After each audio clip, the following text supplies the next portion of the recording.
Then I started reaching out and asking for help. And lo and behold, found an article from Diagnostic Network where they talk about a fuel pump aftermarket fuel pump module causing this issue. I'll try not to say any more, because I don't want to badmouth anybody. Oh gosh, let's see. So, crawl underneath, and lo and behold, wallet with wings. The shop didn't know that the module was put in. It's a steady customer. He must have gone somewhere else. They threw the module in. So, apparently there's an issue with that module causing a network issue. And the way I understand it, it causes a network issue and resets the monitors. It can even do it while you're driving. So after, I'm here probably too long, scoping and back probing and load testing and everything else, driving, test driving, resetting, this thing needs a fuel pump module. Okay, we are back at the 08 Silverado with the new fuel pump module has been installed. They called me back to program it. We have the Dunkin' Donuts. We have the Isaac laptop. And we finally got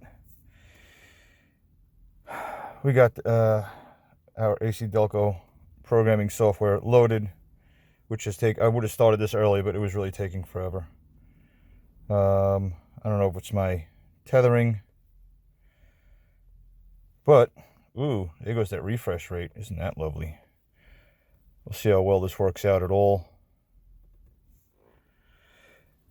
Rather than stare at that for a while. Come on. Ignition off, maintainer is on, ignition is on, engine is off. Woo. We'll see if we get this done quick. Verified at the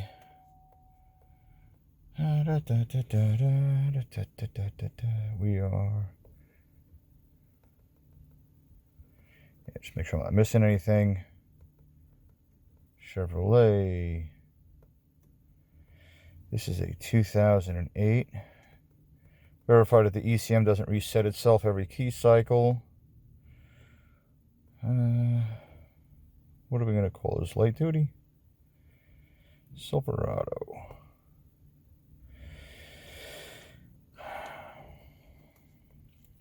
We are using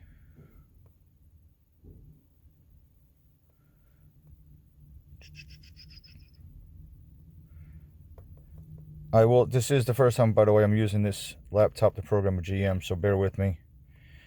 I'm trying to do this one-handed now. I got to spread this out. There we go. Maxi Flash Pro, that one. Continue. So bear with me as I stumble a little bit. Here's our communication. What I wanted to add to yesterday's video, for those that we determined that the fuel pump module was causing the ECM to reset just about every key cycle. Tough thing to prove, because you'd have to actually scan the data lines and see what data message, see what packet it's sending out that the ECM is misinterpreting as a reset command. Fuel pump control module. We're going to do a normal program. One of the things you can do, which is what we did, is generate a code, generate mileage, generate something that the ECM would have to hold when you shut the key off. When you shut the key off, disconnect the fuel pump control module. Put the key back on. The truck won't start. I'm not going to try to start it. I just cycled the key a couple times to verify that the ECM no longer resets. That was my turn it off, remove, and we already installed it. Okay, we're going to go next. Sorry, doing two things at once. So we did verify that the ECM no longer resets with the fuel pump control module unplugged. So that's how we confirm that one. Yes. This is all the things it's going to do. It's going to It's going to reprogram the flow control, the system, the operating system within it. That is the procedure that it's going to follow. Once I hit the next button, it says the HVAC, the DPM, the RC-DLR may stop communicating and become non-functional after programming this module. If this happens, do not replace it. The module functionality can be restored by cycling the battery power to the module. Okay, interesting. And now we wait. Awesome, we're done. Forgive me if my voice sounds a little muffled. I am wearing my particle mask. I was going to say which one it was. I can't remember now. It's the R45 or one of those. We're going to clear DTCs. There we go. That's done. We will go back. We will cycle the key. Off. On. Truck starts and runs. Yay! Now the only thing left to do is, now we go back. Let's cancel out of this. Close this up. We've gone on a ride. I'm actually in progress. I pulled over long enough to generate that it picked up a warm-up cycle. Oop, focus. And it generated mileage. One thing I thought was interesting, and this is just a nonsensical note, the distance traveled always registers in 0.62, I guess 0.6, about 6/10 of a mile increments. It doesn't register 1, 2, 3. It's 0.62, then it'll register 1.24, and then 1.86. I don't know why it does that, but whatever. And the two different distances, one is what I believe one is the engine, one is the transmission, that they're at least registering the same mileage. So, in park, let's hope for the best here. Shut it off. I could have done it the other way where I just automatically purposely generated codes and then done that way, but I felt better just doing a road test. So, start it up. Just watch that it doesn't clear out on me. Prior to this, what was happening is this would go back to 1, this would go back to 0, as if we reset everything.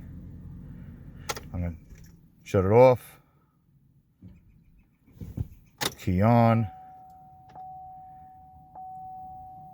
Key off. Key on. Start it up.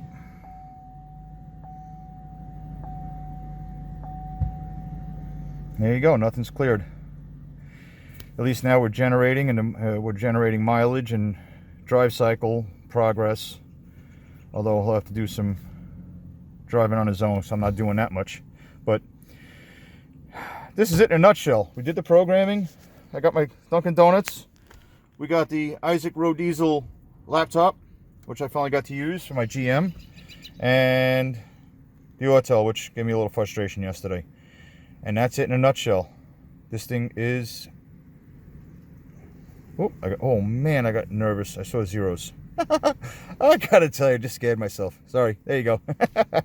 And this got me a little frustrated yesterday when it hung up, when I tried to back out of my year, make, model, and I wanted to go into generic, and it hung up on me. If you missed it, go back. You'll see me get frustrated at that. Typical tool malfunction. They all do it. They all do something. So that's it, guys. This one's fixed. And fuel pump control module going haywire. Hate to say it, Dorman's really got to get their stuff together, because they dropped the ball again. Still, that's it, guys. Thank you. Be safe, be careful, please don't get sick, and that's it from Staten Island Express. Bye.